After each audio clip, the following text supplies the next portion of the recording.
पश्चिम बंगालमधल्या विजयानंतर आता मुंबईमध्ये भाजप ॲक्शन मोडवर आल्याचं पाहायला मिळतंय।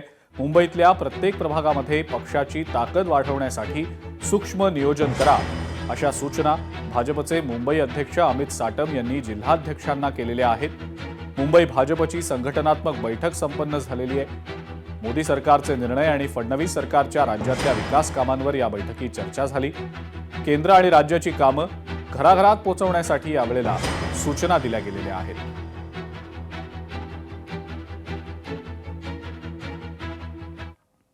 मुख्यमंत्री देवेंद्र फडणवीस आसामच्या दौऱ्यावर आहेत। हिमंता बिस्वा शर्मा यांच्या उद्या पार पडणाऱ्या शपथविधी सोहळ्याला मुख्यमंत्री देवेंद्र फडणवीस हे उपस्थित राहणार आहेत। त्याआधी मुख्यमंत्री देवेंद्र फडणवीस यांनी गुवाहाटी इथल्या कामाख्या मंदिराला भेट देत कामाख्या देवीचं दर्शन घेतलंय।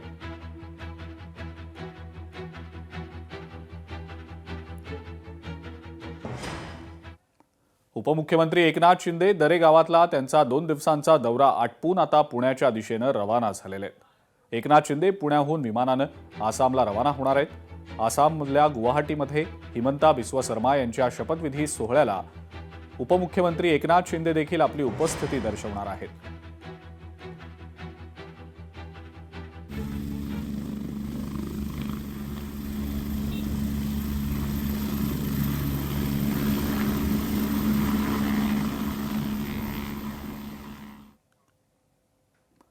तामिळनाडूचे नवनियुक्त मुख्यमंत्री सी जोसेफ विजय यांनी माजी मुख्यमंत्री आणि द्रमुक प्रमुख के स्टॅलिन यांची त्यांच्या निवासस्थानी जात भेट घेतलेली आहे।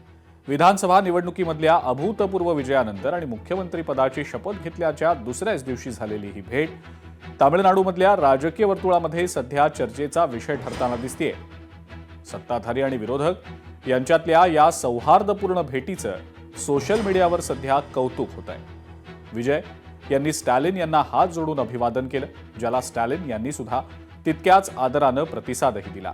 त्यानंतर या दोन्ही नेत्यांनी एकमेकांची गळाभेट घेत शुभेच्छा दिल्या। एका अनुभवी नेत्याचा आणि एका नव्या दमाच्या मुख्यमंत्र्यांचा हा स्नेह पाहून सोशल मीडियावर या भेटीचे फोटो आणि व्हिडिओ मोठ्या प्रमाणावर व्हायरल होत आहेत।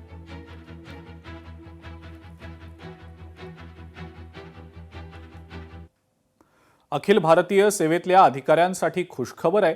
महागाई भत्त्यामध्ये 2% पगारवाढीचा आता निर्णय घेतला गेलेला आहे। अधिकाऱ्यांना आता 60% इतका महागाई भत्ता मिळणार आहे।